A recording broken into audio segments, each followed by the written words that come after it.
നമ്മുടെ സാരസ് ചന്ദ്രൻ സാരസ് ചന്ദ്രൻ നല്ല പേര്. നമ്മുടെ ശശിവല്ലാസിയുടെ അപ്രദർശിക്കുക ആന്റിക്ലോയിക്കോയിസാണ്. അയാളെ ആകെപ്പുക എന്ന് പറഞ്ഞ ഒരാളുണ്ടായിരുന്നു.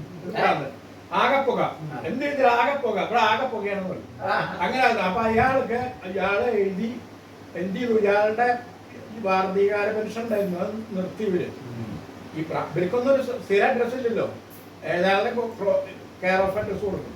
പോസ്റ്റ്മാൻ എന്ത് വെച്ചാൽ ഇയാളെ അന്വേഷിച്ചെടുക്കാൻ വേണ്ടി തിരിച്ചയച്ചു. ഇയാളങ്ങനെ ഒരാളില്ല പറഞ്ഞു. അത് സ്റ്റോപ്പായി. 2-3 മാസം കഴിഞ്ഞിട്ട് പെൻഷൻ വരാത്തപ്പോഴാണ് ഇയാൾ അങ്ങനെ എന്താ പറയുന്നത്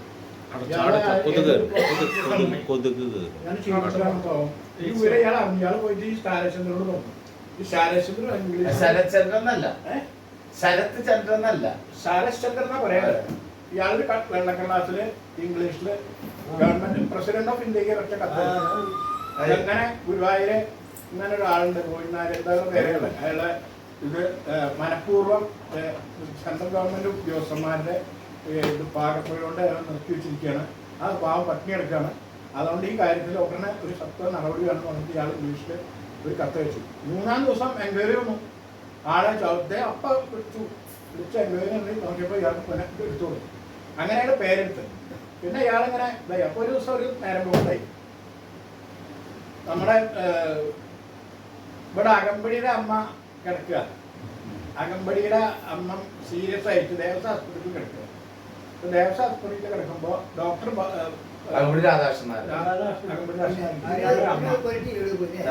ഡോക്ടർ പത്മനാഭനാണ് അവിടുത്തെ മെഡിക്കൽ സൂപ്പർവൈസർ അന്ന്.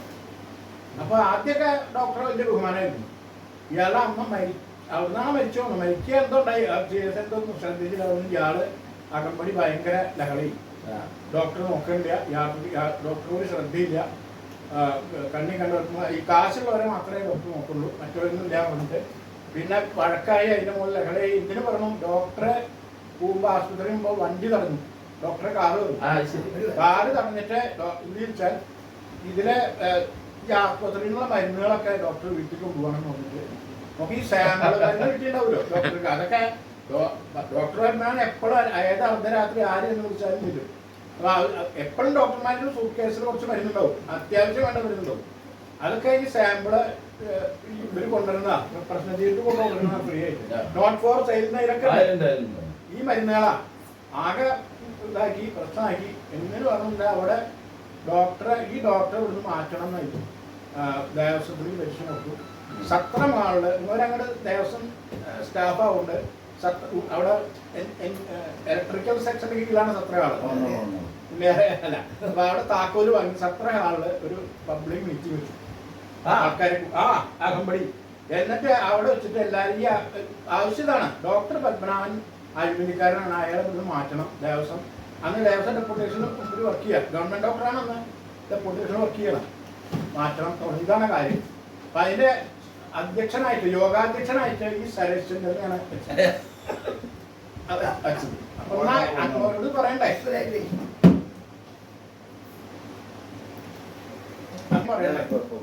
ഇങ്ങനെ ഉണ്ട് എന്ന് പറഞ്ഞിട്ട് അത് പറഞ്ഞില്ല.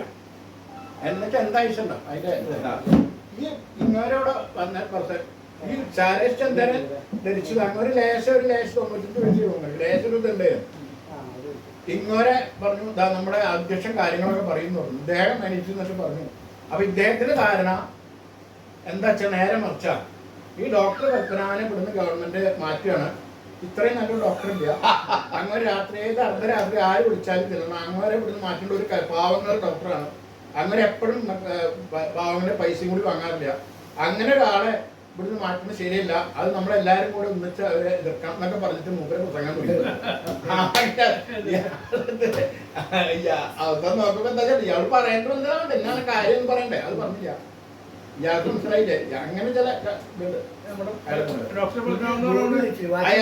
അയാളെ കണ്ടിട്ടില്ല, ആരെങ്കിലും കണ്ടിട്ടില്ലെങ്കിൽ ഇതില്ലേ സിനിമ ആ സിനിമയുടെ അയാള് നടക്കിക്കൂടെ നടന്നു വരുന്നുണ്ട്.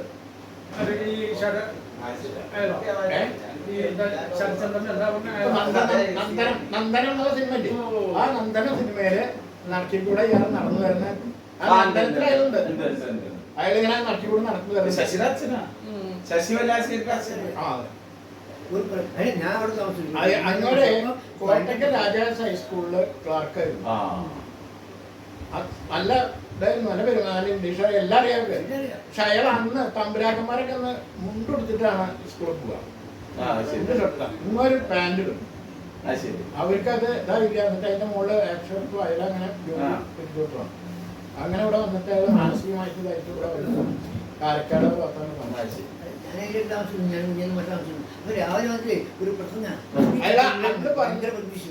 അതുപോലെ അന്ന് പറഞ്ഞൊരു കാര്യം എനിക്കിപ്പോ അത് അന്ന് ഞാൻ സ്കൂളിൽ പഠിക്കുന്ന കാലത്താണ്.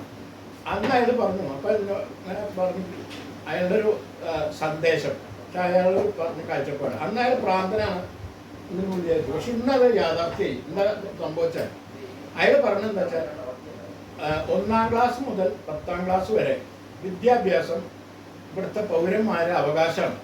അത് അവരെ പഠിപ്പിക്കണം. പരീക്ഷ വെക്കരുത്. 1 മുതൽ 10 വരെ പരീക്ഷ വെക്കേണ്ട ആവശ്യമില്ല. ആ കുട്ടികളെ തോൽക്ക് ജയിക്കുമല്ല, 10ാം ക്ലാസ്സിന്റെ അവിടെ പരീക്ഷ വെക്കുക. എന്നിട്ട് അതിൽ ജയിക്കണവർ ജയിച്ചോട്ടെ. എന്നിട്ട് അവർക്ക് പിന്നെ കമ്പനി പോയിട്ട് എവിടെയൊക്കെ ജോലി സ്ഥലത്ത് പോയിട്ട് അവിടെ ഇന്റർവ്യൂ അതിന് മിടുക്കന്മാര് പാസ്സായിക്കോട്ടെ. ഇവിടെ ഇപ്പോൾ ഈ കുട്ടികളെ വെച്ചിട്ട് ആ കുട്ടികളെ പരീക്ഷ വെച്ചിട്ട് കുട്ടി തോറ്റാൽ ഇതിൻ്റെ ഇടയിൽ 6ാം ക്ലാസ്സിലോ 7ാം ക്ലാസ്സിലോ ആ കുട്ടി തോറ്റു വെച്ചാൽ വീണ്ടും ആ കുട്ടിയെ പഠിപ്പിക്കുക. അങ്ങനെ പഠിപ്പിക്കുമ്പോൾ ആ കുട്ടിക്ക് ഇത്ര ഉറുപ്പ്യ ചെലവുണ്ട് ഗവൺമെന്റിന്, സർക്കാരിന്. അങ്ങനെ 1000 ലക്ഷം കുട്ടികളുടെ ചെലവ് അനാവശ്യമാണ്. അത് ആവശ്യമില്ല എന്ന് അന്ന് പറഞ്ഞു. ഇന്നിപ്പോ വാസ്തവത്തിൽ ഏതാണ്ട് ശരിയല്ലേ? തോൽപ്പിക്കില്ല. 10ാം ക്ലാസ് വരെ കോഴ്സാണ് അയാൾ അന്ന് പറഞ്ഞത്. എനിക്കിപ്പോഴും അന്ന് പറഞ്ഞത് ഒരു കോഴ്സാണ് 10ാം ക്ലാസ് വരെ. ആ കോഴ്സ് കംപ്ലീറ്റ് ചെയ്ത് കഴിഞ്ഞാൽ കംപ്ലീറ്റ് സർട്ടിഫിക്കറ്റ് കൊടുക്കാം. പിന്നെ നിങ്ങൾ പരീക്ഷയ്ക്ക് എവിടെ വെച്ചാൽ നിങ്ങൾ എവിടെ വെച്ചാൽ ഇപ്പൊ ദുബായിലൊക്കെ പോകുന്നവർക്ക് അവിടെയുള്ള പരീക്ഷ ഇവിടുത്തെ എന്തുകൊണ്ടായാലും അവർക്ക് നമുക്കില്ല. ഇത് വളരെ ശരി. അന്ന് അയാൾ പറഞ്ഞത് എനിക്കിപ്പോഴും തോന്നുന്നത് അത് വളരെ ശരിയാണ്.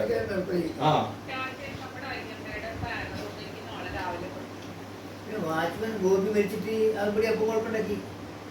വാച്ച്മാൻ ഗോപിയില്ലേ ഭക്ഷണം മരിച്ചില്ലേ? ഈ ഡോക്ടർ നോക്കിയിട്ട് പറയുന്നത് കുഴപ്പമുണ്ടാക്കി. ഞങ്ങളെ വിളിച്ചുകൊണ്ട് ഞങ്ങൾ എന്തെങ്കിലും പറഞ്ഞു ഡോക്ടർ അത് മരിച്ചെന്താ അതിന് നിന്നിട്ട് പറഞ്ഞത്. അപ്പൊ അതിന് അവിടുത്തെ കുഴപ്പമില്ലോ ചീത്ത വാരി കുടിക്കുന്നത്. ഏതൊരു തിളക്കുണ്ട് ഒരു വാസം തിളക്കാൻ വാരി അവിടെ ഞങ്ങൾ എന്തെങ്കിലും പറഞ്ഞാൽ പേടിച്ചോ. ഞങ്ങൾ ഡോക്ടർ ചികിത്സ ആരും മരിച്ചു. അത് മരിക്കുന്ന കരിപ്പായി അതെല്ലേ